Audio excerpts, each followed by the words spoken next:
శ్రీ గణేశాయ నమః. శ్రీ గురుభ్యో నమః. శ్రీ సీతారామచంద్రభ్యాయ నమః. శ్రీ కులదేవతాయ నమః. శ్రీ పితృదేవతాయ నమః. శ్రీ షిరిడి సాయినాథాయ నమః. శ్రీ షిరిడి సాయిబాబా జీవిత చరిత్రము 30 అధ్యాయము. అది 1917వ సంవత్సరము. చీమల పుట్టవలే భక్తులు షిరిడీకి వచ్చుచుండిరి. ఎంతోమందిని బాబా పిచ్చుక కాలికి దారం కట్టి లాగినట్లు షిరిడీకి లాగుచుండెను. అలాంటి వారిలో ఇంకొకరు అప్పా సాహిబ్ కులకర్ణి. ఒకరోజు సాయిబాబా పోలికలున్న ఒక ఫకీరు మధ్యాహ్నం 12 గంటలకు వారి ఇంటికి వచ్చాను. అప్పుడు కులకర్ణి ఇంటి వద్ద లేడు. వీరి భార్య పిల్లలు ఫకీర్ను మీరు షిరిడి సాయిబాబా లాగా గారా అని అడిగారు.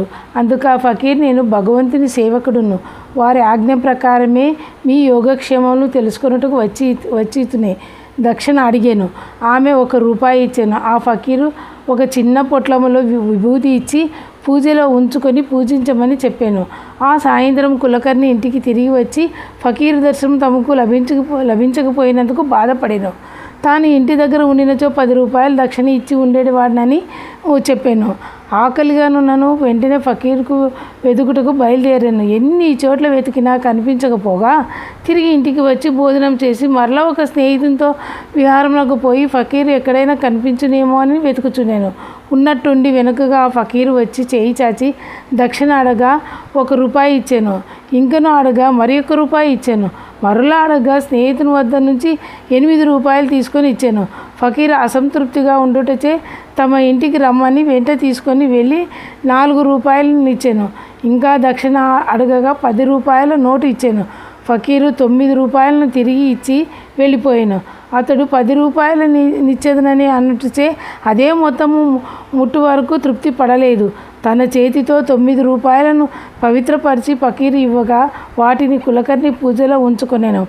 ఒకసారి కులకర్ణి షిరిడి వెళ్ళినప్పుడు బాబా యొక్క తల వెంట్రుక అతనికి దొరికాను. దానిని తాయెత్తులో పెట్టించి చేతికి కట్టుకొనేను.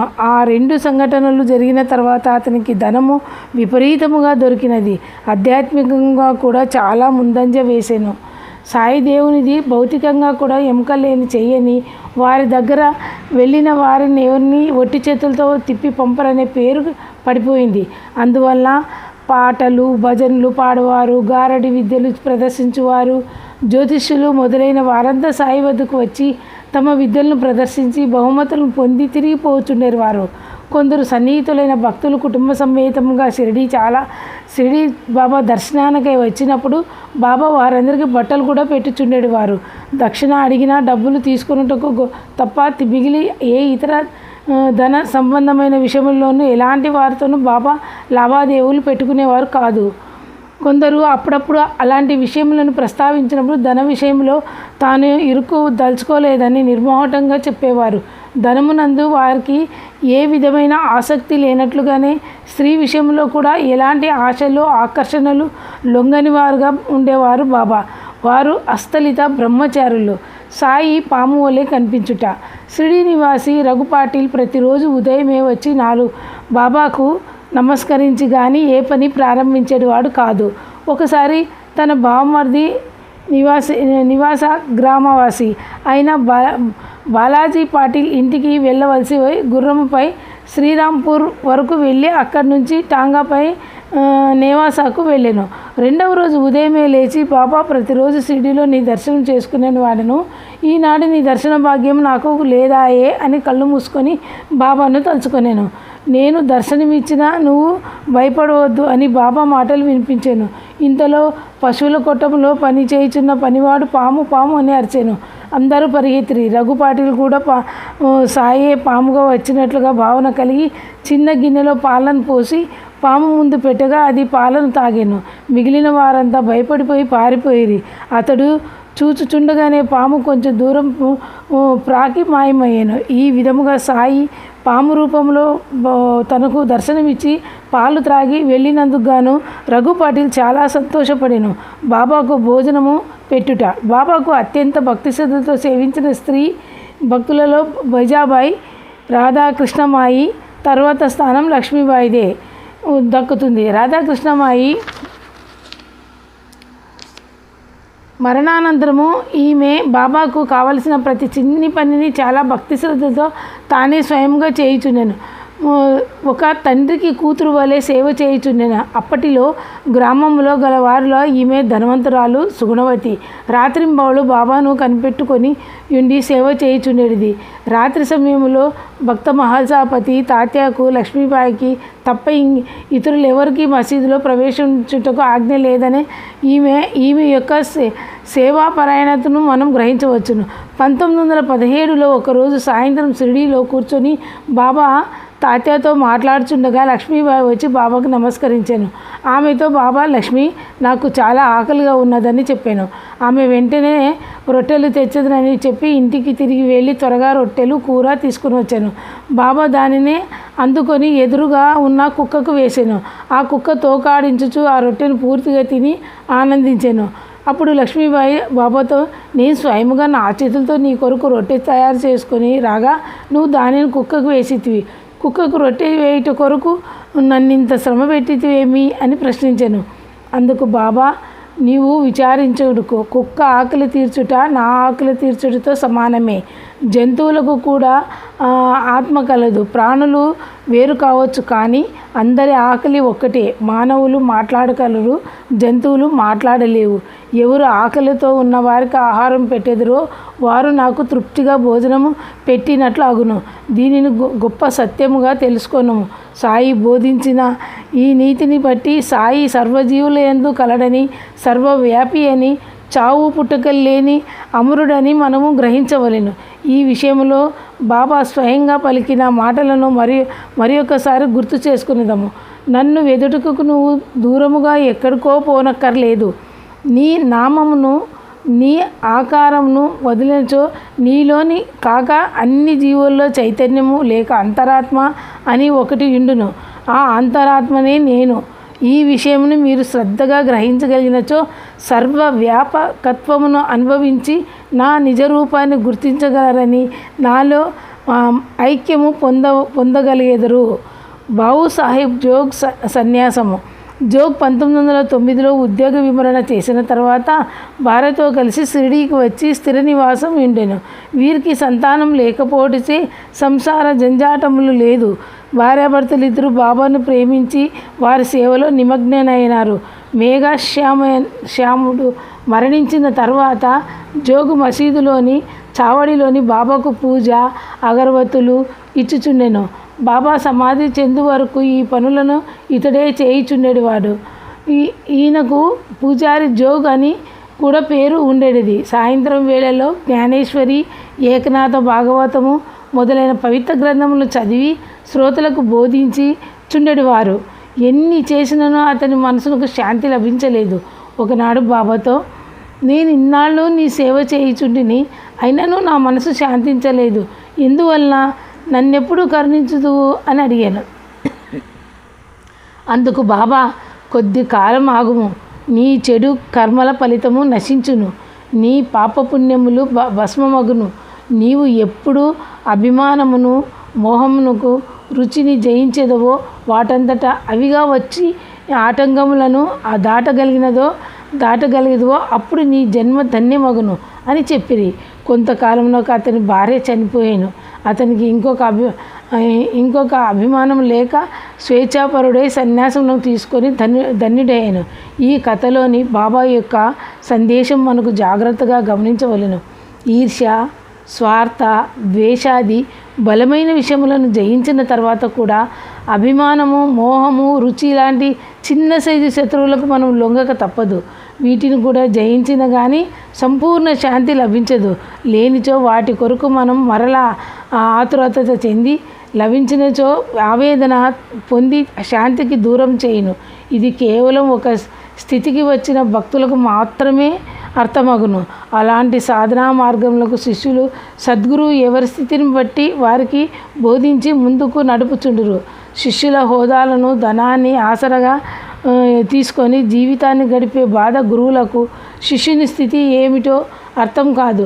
ఒకవేళ కొంచెం అర్థమైనా ఇలాంటి విషయాలు చెబితే ఎక్కడ తమ చేయి జారిపోతారనే భయంతో అసలు విషయాన్ని వారికి బోధించరు. అసంఖ్యాకంగా ఉన్న ఈనాటి గురువులకు శ్రీ షిరిడి సాయిబాబాకు ఉన్న తేడా ఇదే. బాల గంగాధర్ తిలక్ షిరిడీకి వచ్చుట. కాబట్టి ముందుగానే షిరిడీకి వచ్చి బాబా యొక్క మహిమలు, శక్తి సామర్థ్యములను స్వయంగా గ్రహించి ఉండటచే ప్రముఖ స్వాతంత్ర సమరయోధుడు, భారత జాతీయ కాంగ్రెస్లోని అతివాద వర్గ నాయకుడైన బాల గంగాధర్ తిలక్ను వెంటబెట్టుకొని 1917 మే నెల 19వ తేదీ షిరిడీకి వచ్చి బాబా దర్శనం చేయించి స్వాతంత్ర ఉద్యమం గురించి కొన్ని సూచనలు, సలహాలను బాబా నుండి కోరెను. వారికి బాబా తగు సూచనలు గుప్తంగానే ఇచ్చినట్లుగా ఆధారములుగా కనిపించుచున్నవి. ఆనాటి బ్రిటిష్ ప్రభుత్వ పరిపాలనలో గల దేశకాల పరిస్థితుల దృష్ట్యా ఈ విషయంలో గుప్తంగా ఉంచబడెను. తిలక్ మహాశయనుడు షిరిడీకి వచ్చి వెళ్ళిన తర్వాత అప్పటి అహ్మద్నగర్ జిల్లా కలెక్టర్ బాబా చర్యలను గమనించి రహస్య నివేదిక సమర్పించవలసిందిగా గూఢాచారిని షిరిడీకి పంపెను.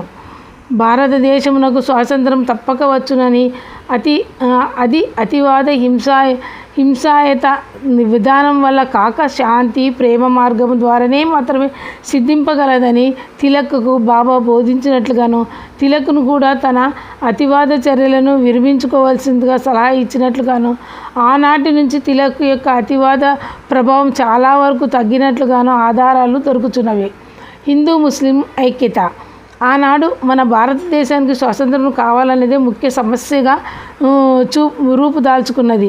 ఇది రాజకీయ సమస్య, సాంఘికంగా ముఖ్యమైన సమస్య. హిందూ ముస్లిం మత విభేదాలు ఎక్కువ. బ్రిటిష్ ప్రభుత్వం తరచూ జరిగే ఇలాంటి విభేదాలను తొలగించుటకు లక్ష్యశుద్ధితో పని చేయలేదు. పైగా చేతనైనంత వరకు ఈ మత తగాదాలను ప్రోత్సహిస్తూ ఉండేవారు కూడా.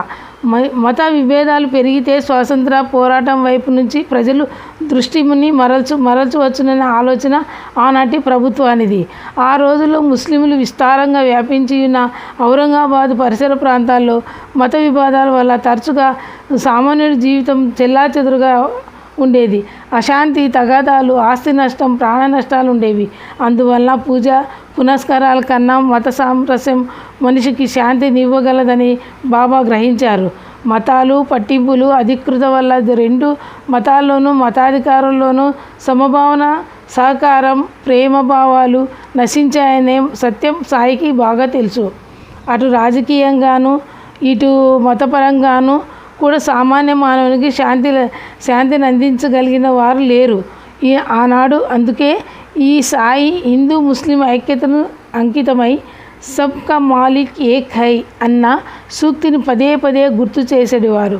రెండు మతాల్లోని సత్యం ఒకటే, సారాంశము ఒకటే. కానీ వచ్చిన సమస్య మతాధికారులు. మూడు ఆచారంతో ఆనాటి బాబా ప్రారంభించిన హిందూ ముస్లిం ఐక్యత విధానం దేశ రాజకీయాలకు అవసరమని గ్రహించిన మహాత్మా గాంధీ హిందూ ముస్లిం బాయి బాయి అన్న పదాన్ని ఇచ్చారు. ఎంతో ముందు చూపుతో సాయి దేశ సమైక్యతను, శాంతి, పరస్పర ప్రేమతో దృష్టిలో పెట్టుకొని ఈ సమాజ కళ్యాణ కారణాన్ని తనదైన విశిష్ట ఆధ్యాత్మిక మార్గంలో మేళవించి తెలిపారు. మతాలన్నిటికీ సమన్వయం పరచడం సాయితత్వం సారాంశం. అందుకే తన నివాసం మసీదు, అందులో హిందువులకు పవిత్రమైన అగ్నిహోత్రం, ముందుగా తులసికోట, ఆరది చివరకు సాయి మహారాజుకి వినిపించేటట్లుగా వేసే కేకలు ముస్లిం నమాజును పోలియున్నట్లు సాయినాథుడే నిర్ణయించారు. ఈ విధముగా దైవానంద ఆధ్యాత్మిక జీవితంలో హిందూ ముస్లిం మత వివాదాలను ఏకం చేసి రెండు మతాల వారిని ఒక్క తాటిపై నిలపాలని తీవ్ర కృషిని జరిపారు శ్రీ షిరిడి సాయిబాబా. బాబా యొక్క ఈ మత సామరస్యాన్ని గురించిన అవగాహన ఏర్పరచుకునే ముందు మనం మతం అనగా ఏమిటో, అవి ఎట్లు ఏర్పడినవో తెలుసుకునే ప్రయత్నం చేద్దాం.